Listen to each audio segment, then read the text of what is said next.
Hi everyone, welcome to this new episode of Into Oblivion, where we give you a behind the scenes of what our people interest at Oblivion. And today we have the topic of security, and more specifically security in the cloud.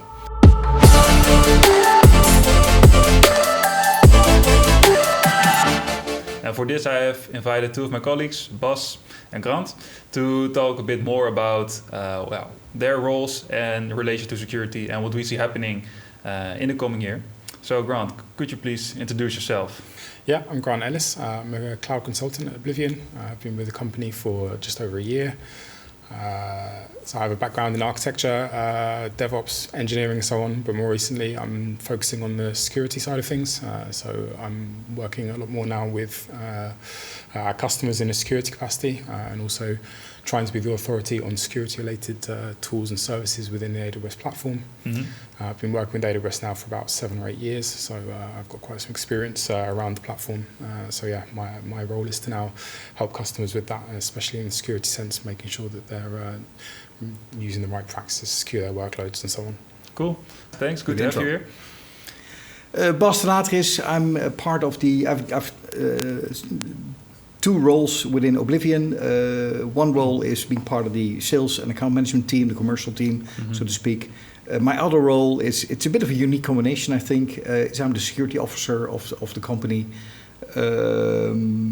My background in security is that when I started working with cloud, which is in 2015, so nearly 7 years ago, I worked for AWS and was responsible within the Benelux for the financial services sector. So at that time, AWS was hardly used by regulated institutions. They thought there was not enterprise IT, it was not relevant, and it was not secure and good enough. So for my first 2 years, basically every customer conversation I had was around security and compliance.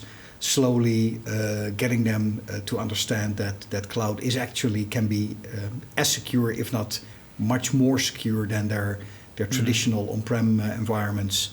And also that, and it was interesting to see that the regulators in the countries that I dealt with were actually convinced of that earlier than most of the regulated institutions. So quite often they were said, oh, the Dutch central bank will not allow it. Well, have you asked them? No.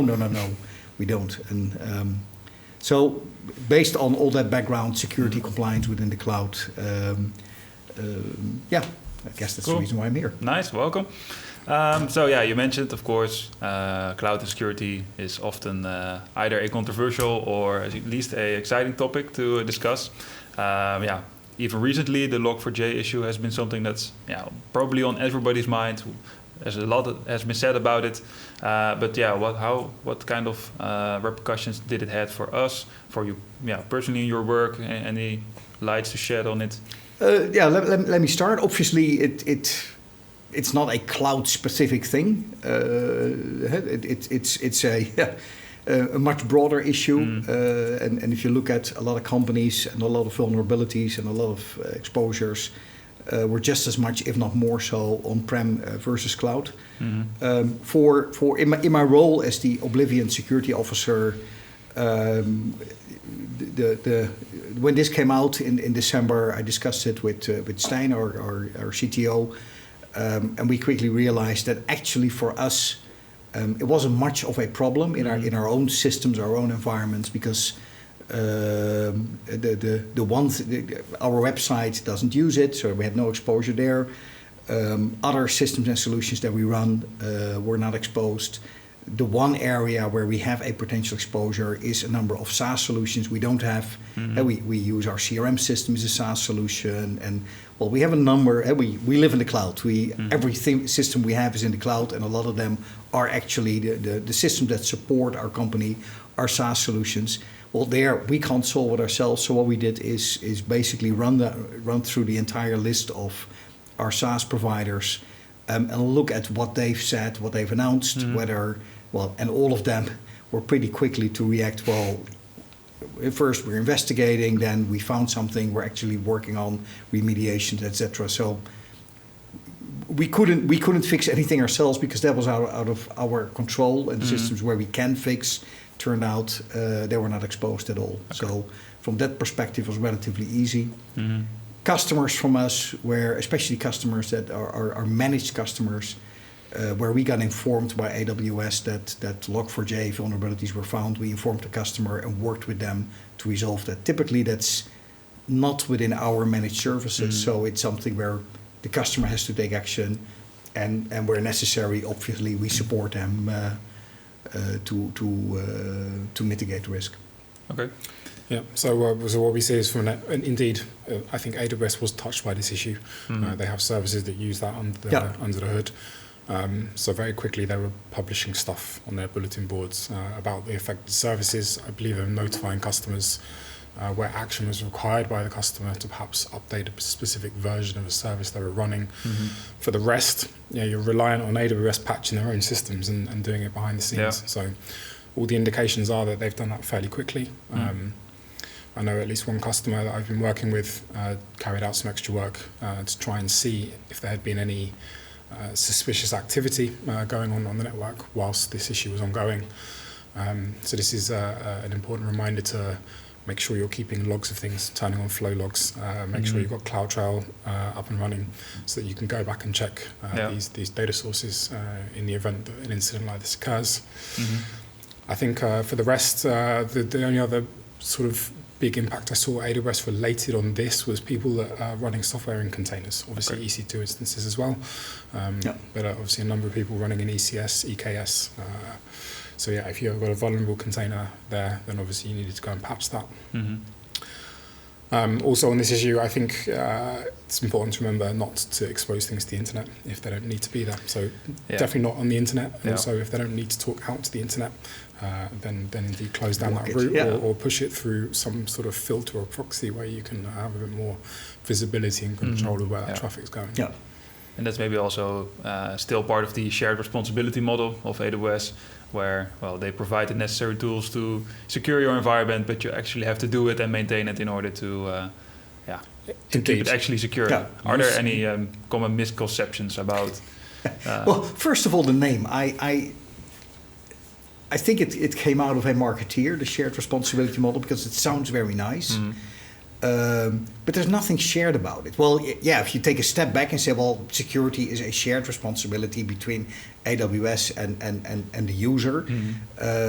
But that goes for anything. If I drive my car, that's a shared responsibility between the company that designed the car and put in some safety measures and me driving safely. Do I talk to my car, and I drive a Tesla, but it doesn't matter what kind of brand you drive, as a shared responsibility? No. It's pretty clear. And that's the same within the AWS model. It's sort of, to the uninitiated, could create the perception that there's somewhere where you have shared responsibility. I have a shared responsibility with my wife to raise our kids. And we haven't completely worked out, you do this, I do that. Naturally, we've split that a little bit up, but there's a very large area where we do it both and we try to be consistent. And the moment we're not consistent, our kids manage to expose that and abuse that immediately.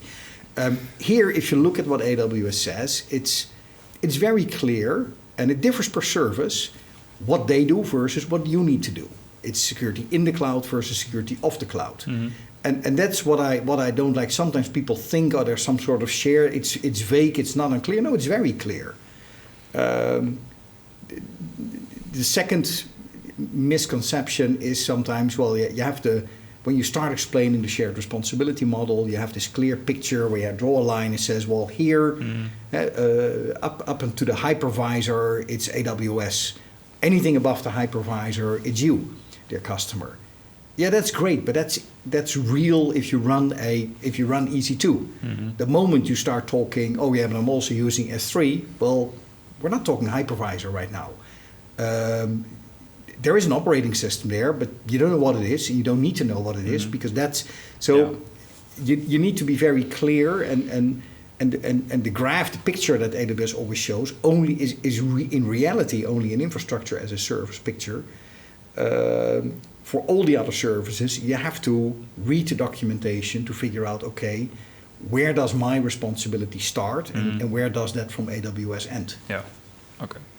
And you need to make sure people understand that, and some of it is hidden, or well, it's not hidden, but you need to go into the documentation of a particular service and read that. But most of the customers that I got a lot of experience with in the finance sector, you can't just say, oh, well, that's part of what AWS needs to do. You need to verify that AWS does it according to their documentation. So you need to regularly obtain the audit reports, typically the SOC audit, or you run in Frankfurt or Ireland, you can use the C5, which is a report I like a little bit better because it covers slightly more, and check whether indeed the auditor has verified that AWS does their part of the responsibilities. So I think so more on the technical side, there's a couple of things to think about. One is that shared responsibility can maybe move around per service, what you touched on, Bas, indeed. I think fundamentally, if you're going to build some software and run it, you need to understand as far as possible the tools that you're using to run that. So if you are running on a Linux instance in a data center, you might want to be making sure that you're aware of how that server is secured, that you've got the right firmware running, for instance, that your NICs are patched and all this kind of stuff. I think in AWS you need to understand all of the controls that they are giving you. Maybe they're not physical hardware controls anymore, but there are still controls there to enable you to set up and configure your solution the right way. So it's very important that you do understand the ins and outs of the services that you're using, the caveats, and all of the options that are there to help you secure that. And that's not necessarily always an easy task. No, can imagine. There's all kinds of bells and whistles and knobs to turn to secure these things. And I think that's also where, and again, that's something I run into sometimes with talking to customers, is that the security of the services that AWS provides is typically very good, very well thought through. In order to use it responsibly, your developers, your operations people will need to have a certain knowledge level. And that's where I think sometimes the biggest risk exists, because it takes a while to get that level of confidence to know what you're doing, and also know and realize what AWS is doing, and knowing where can I find what, which takes time, which is not something. We can build you a fantastic landing zone with lots of controls, but if occasionally when it starts sending signals that things are not as they should be, well, the person on the receiving end needs to know what to do with it. And that's not always the case. It's not only keeping up with security updates of the services, but also with the security services themselves.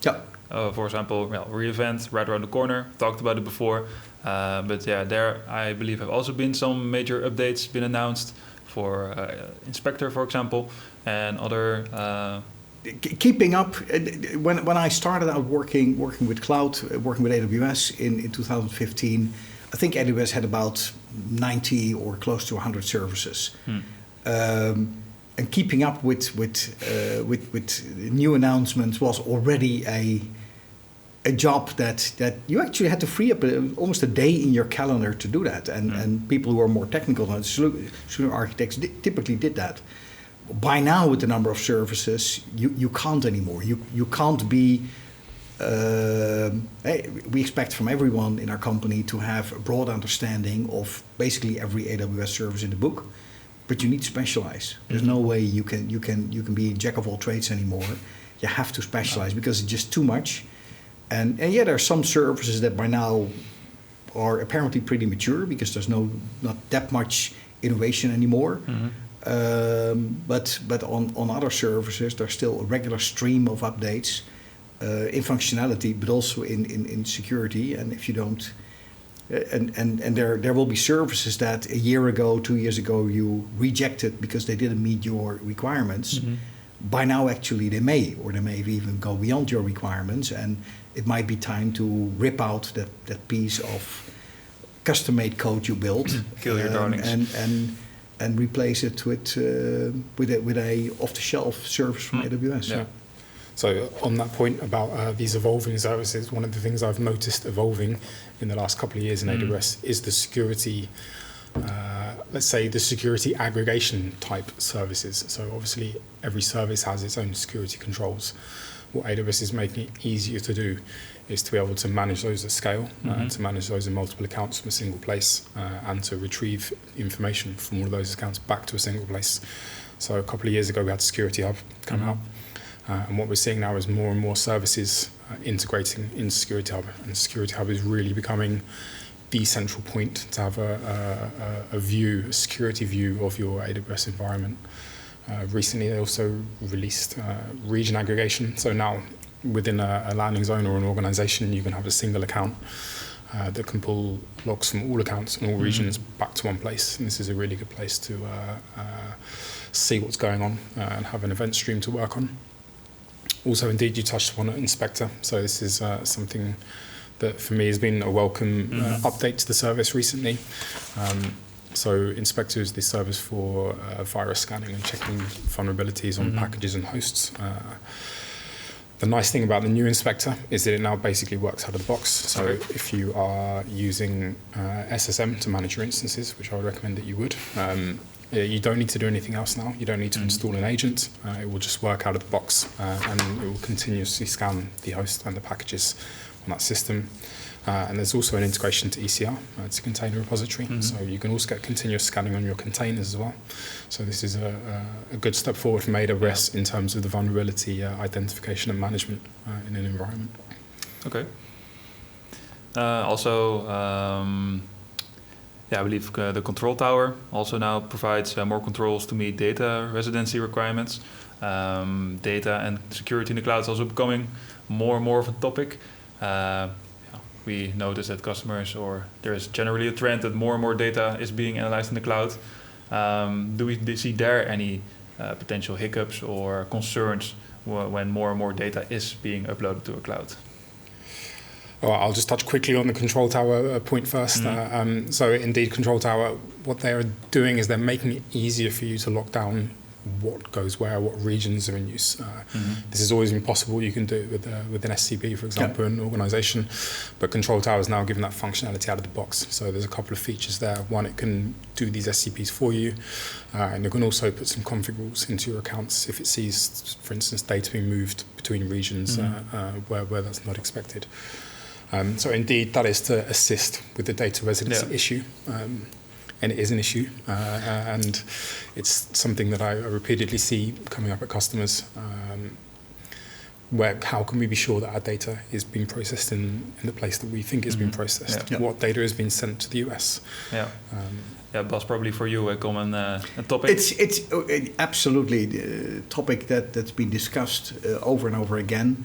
And AWS has always been pretty good at when even back when Ireland was the only region in Europe, to be very clear, if you put it in Ireland, we're not going to put it anywhere else. It's going to stay there unless you tell us to move it. But on the other hand, especially people who are working still from the console, which obviously they shouldn't do. But it's all too easy to, by accident, do something in the wrong region and then be totally confused and not able to find where your S3 bucket resides because it's in a different region than where you thought that you put it. So it's good that you can block that now. As said, I think for most of our customers, we've always built in that control. It's good that it now comes out of the box, and because that de-risks the fact that people do it by accident.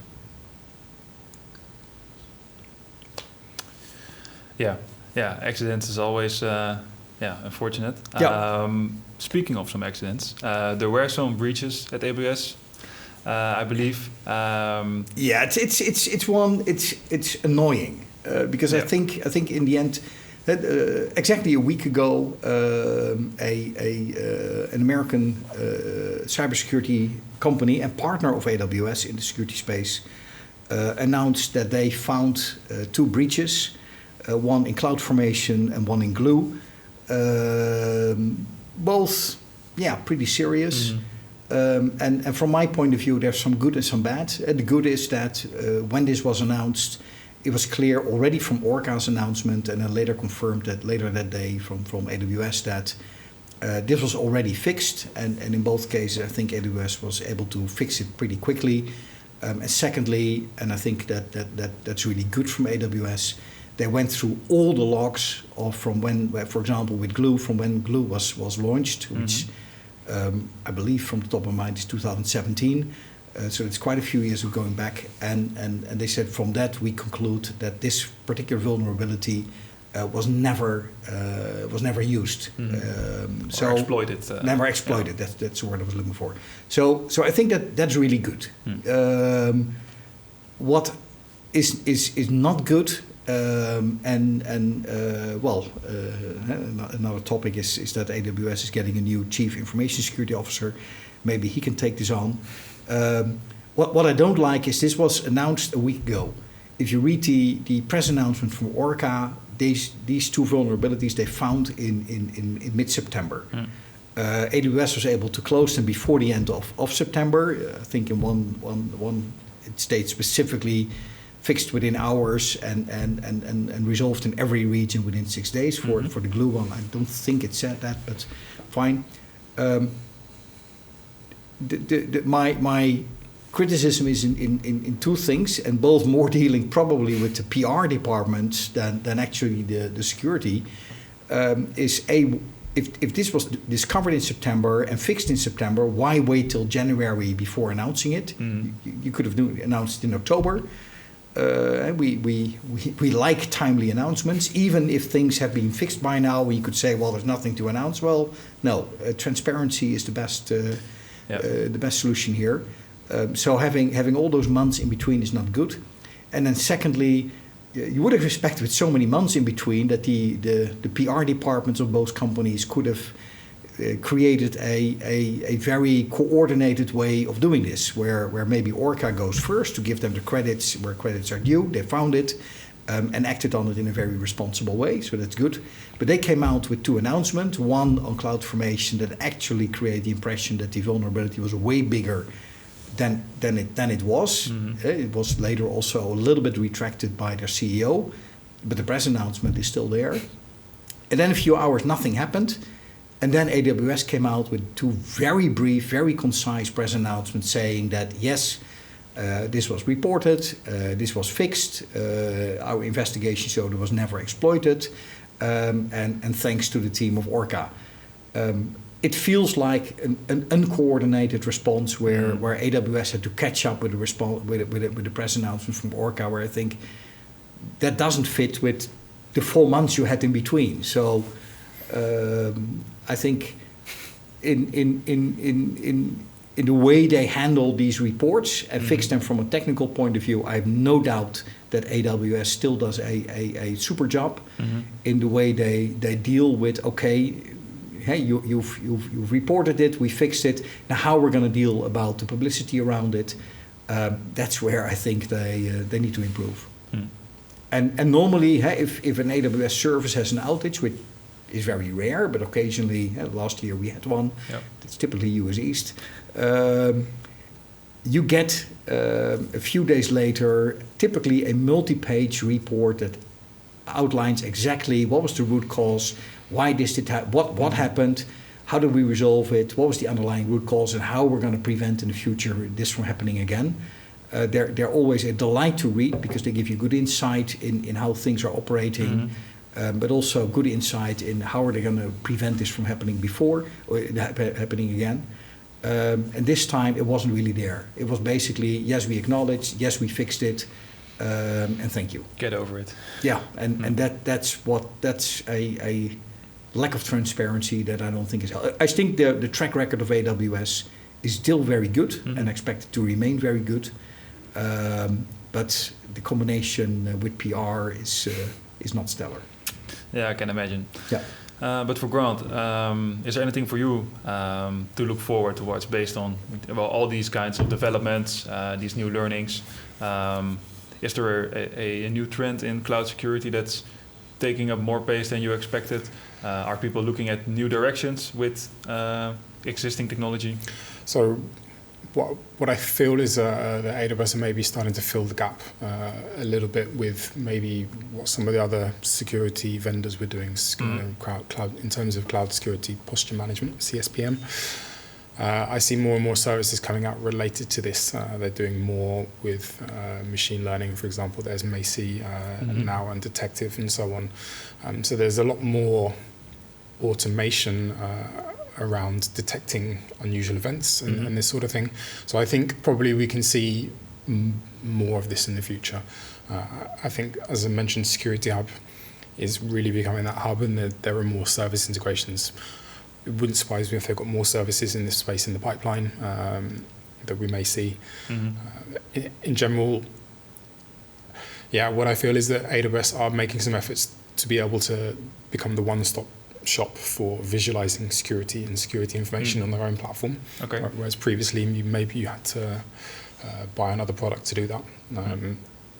There is more effort now going into from AWS. So, that's kind of the sort of future direction I feel there. Maybe think twice before going to a CSPM vendor based on the speed that AWS is making in this space.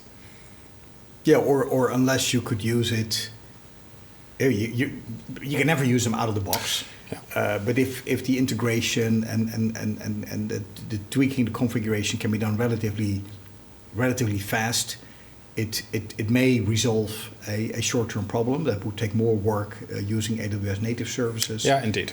But then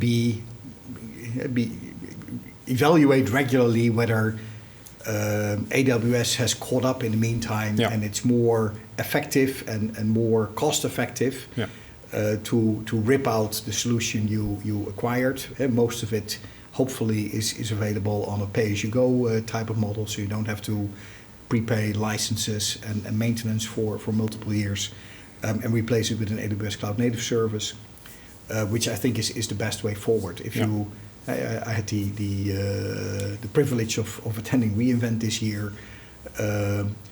The number of security software houses selling security services on top of AWS is just mind-boggling. I think there's always a very big hall where the partners have all their booths and stands from very large to quite small, and where lots of techies are hunting for free T-shirts and stress balls and pens and whatever.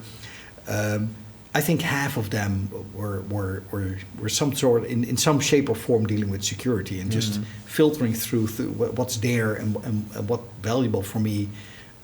Nobody's going to have the time and brain power to deal with that. So still start with AWS native. If it doesn't bring you what you need, look for something else. Yeah. Also, don't spend 6 months in a... I come from a more traditional IT background in previous employers, and there was quite normal that companies spend 6 months doing package selection. And doing a 6 months package selection is fine if you think you're going to use that package for the next 5 years. But the way things are going, by the time you're finished, it might not be, the scoring might be different because somebody will have issued something new, something better. And chances are you're not going to use this 5 years. Yeah. And while you're doing that 6 month package selection, make sure you turn on what AWS has already got you and tide you over in the meantime. Yeah, indeed, there are still some specific circumstances where a vendor can help with certain things, and there are certainly still gaps in what AWS gives you there. So yes, indeed, there's still a place for these tools. I do wonder how long there is a place for these tools. You gotta be fast and nimble to stay ahead of. If you're an AWS, if you sell software solutions that are a tool on AWS, better either have a niche where AWS is not going to follow you, but then it's got to be a pretty exotic niche. Or you gotta stay fast and stay far enough ahead that customers will constantly like your service better than the AWS native service. But in many ways, they're always looking at the same log files, the same basic services, and AWS typically can deal with that. In the end, by the time they focus their attention there, they can typically do something that's pretty good, and especially from a price point, pretty competitive. And these are the kind of third-party services that are, for example, offered on the marketplace. Yes. Yeah. We have, of course, experience with a few of these vendors. And some of them are very good, and we happily recommend them, whether they're partners from us or not. But it's always stay focused whether they continue to bring value to you compared to what you need and what you can get out of the box. I think that's a very clear message indeed. Looking back a bit on the new, you said it, the Chief of Information Security. Maybe not on the same scale, but a comparable role to yours. No, we're not going to compare me to Mr. Moses. Yeah, but even his name. I just want to say two things about it. First of all, kudos to Steven Schmid to move up and become the CISO of all of Amazon, which is an incredible job, and it shows that he's done a very good job as the Chief Information Security Officer of AWS, and that's being recognized, which I think is excellent and well deserved. Interesting background. He comes originally from the FBI, and it shows you apparently that an organization like the FBI can have people who can act at this level. So really good. Then the new CISO for AWS, CJ Moses. He was the deputy CISO already for a number of years, for I think 5 years or so. And again, that's good, because quite often in senior roles, management roles, you see that AWS tends to hire quite often from outside. I think it's a recognition of the importance of security, that they promote somebody from in-house, which you don't always see at AWS. So if they do that, he must be. I don't know him himself. I've met Steven Schmid once in the past, but I trust he's going to be very good. And as we just discussed, if we can improve on the relationship with AWS Communications, I'm sure he's going to be very successful. Well, it sounds like he has a nice job in front of him. Absolutely. And maybe to start a bit on rounding off, are there any topics that are currently hot, for example, at our customers or at us internally, security-wise, otherwise, that, well... Yeah, hot. I mean, I don't want to mention it, but I suppose we should. DevSecOps. This is a hot topic for a lot of customers. It's one of those disciplines, mindsets, buzzwords, some combination of them. But yeah, as I said in the beginning, what I do see, especially from the more sort of traditional organizations, is that their security departments are not necessarily that tech savvy. Yeah. And I think when you're working with a platform like AWS, you have to be. It's a very technical platform. The way you configure it is entirely by, writing code, essentially. So this is one thing that I see, and I see a gap in security engineering indeed. I think we should all think about putting more effort into security engineering, whether that's having engineers embedded in DevOps teams or whether you have a separate team and that they're closely aligned with DevOps teams and platform teams. It's obviously up to the organisation and up for discussion. But I do think that's an important development that everybody should be aware of, that there needs to be a lot more focus on security engineering. Especially with all of those tools and the way they're growing up. There's more information in the security sense now coming into places like Security Hub or landing in a config bucket. And you need people with technical skills to be able to write stuff on top of that, to analyse the data that's coming in, to report on it, and to make sure you're still on top of what's going on in your organisation. Clear? Yeah. No, and I agree with that. And the challenge is the company started with looking at DevOps, and for a lot of the more traditional companies, DevOps is already difficult to do. And now we're talking about DevSecOps, and then we throw in FinOps as well.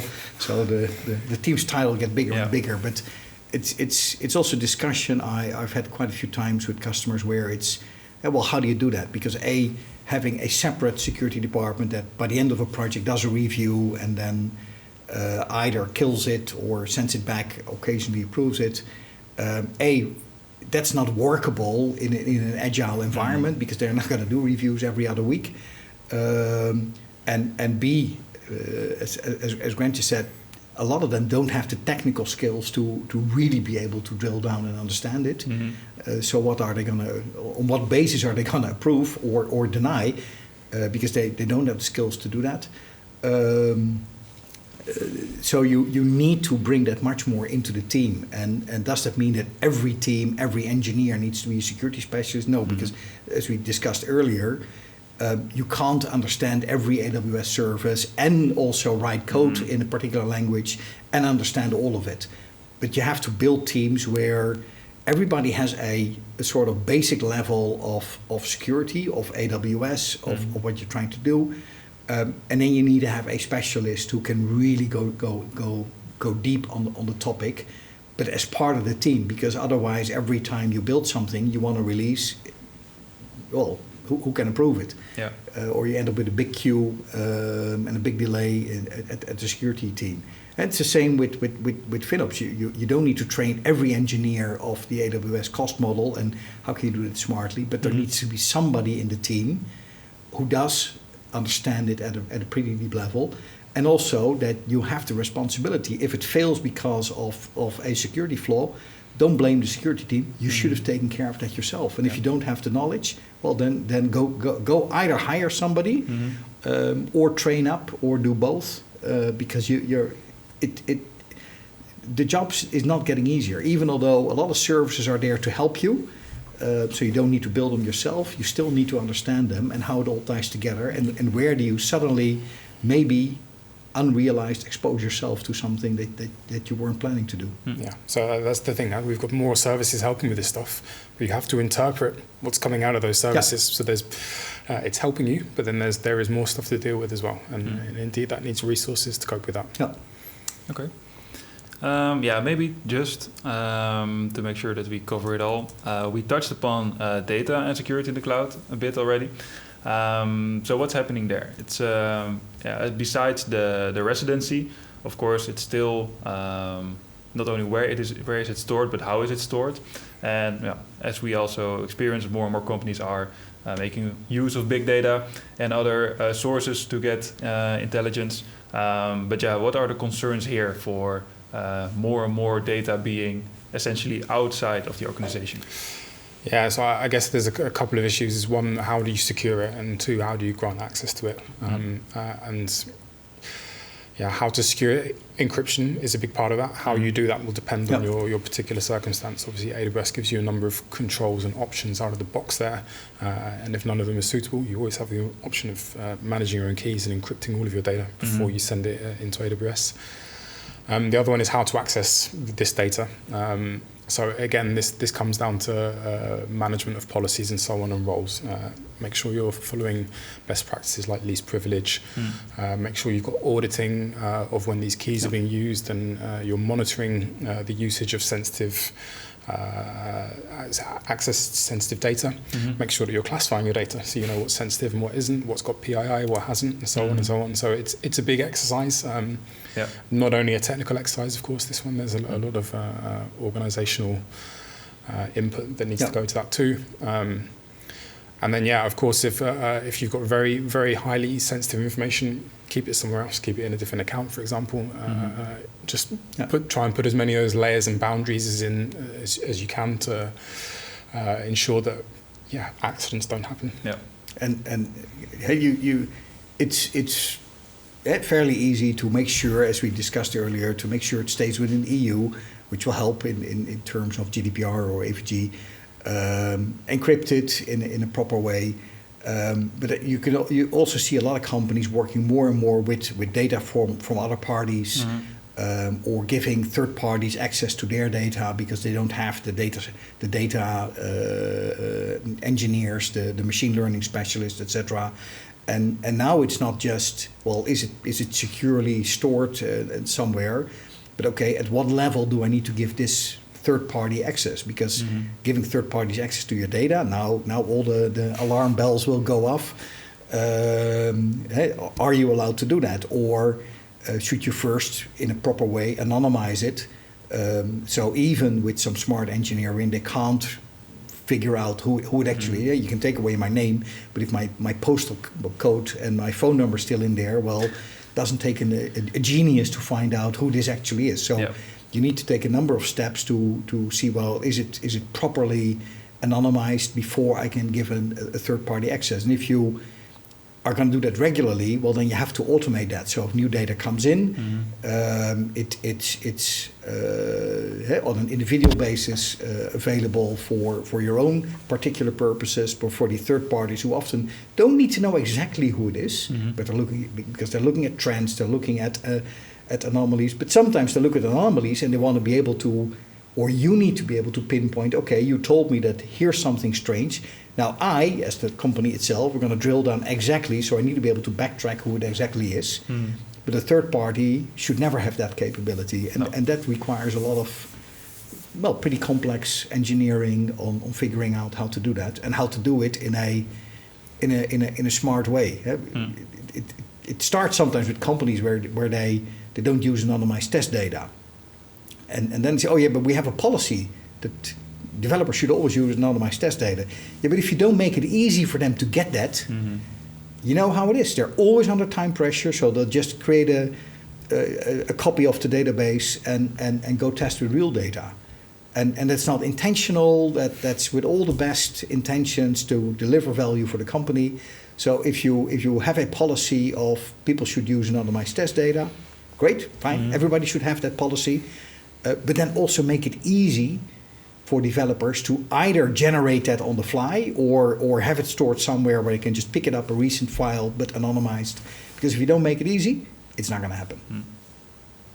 Or it will go wrong one day. Yeah. And that Murphy is part of every DevOps team. Yeah. Murphy's Law. Nice way to close off this segment at least. Well, I want to thank you guys both for this moment, for this session. Thank you. And I want to thank everyone at home for watching, of course, if you made it till the end. And stay tuned for the next episode.